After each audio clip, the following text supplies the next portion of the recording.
Back up. Back up. You guys won't be allowed to come anywhere closer. Back up. Journalists pushed aside as an armed convoy arrives at a wildlife refuge where Ammon Bundy and his men have been for more than a week now. And Bundy himself would later turn those men away. The standoff continues south of Burns after the camp there calls for de-escalation. And when those security considerations showed up, there was some tension and Bundy reportedly was blindsided by the move. Our Cole Miller now continues the coverage from Eastern Oregon. Back up. Back up. You guys won't be allowed to come anywhere closer. Back up. It's the moment when armed men Back up. arriving in more than a dozen cars and trucks descended upon the Malheur National Wildlife Refuge this morning.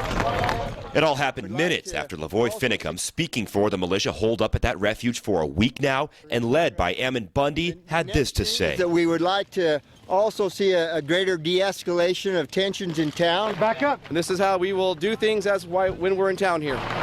Brandon Curtis is the president of the Idaho 3%ers. We're here to establish a security buffer between the gentlemen here at the refuge, the community citizens, as well as law enforcement. Their presence prompted Finicum to make a return. We want the long guns put away. We want those put up.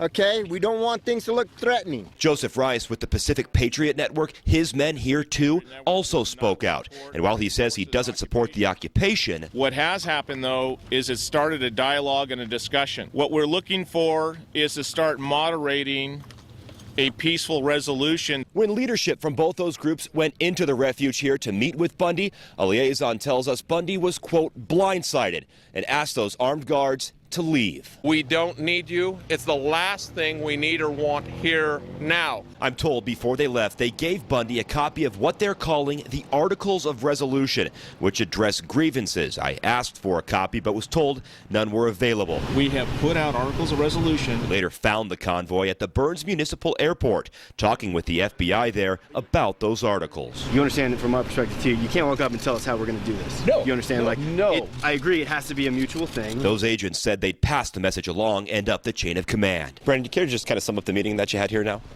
Well, it's pretty, if you guys want to catch us in town, that'd be better. I want to get out of the way of the FBI. Sure. Curtis later told me it was, quote, positive, and he hopes to start a conversation with all sides, and he tells me his men will be here as long as they have to. In Burns, Cole Miller, KOIN 6 News.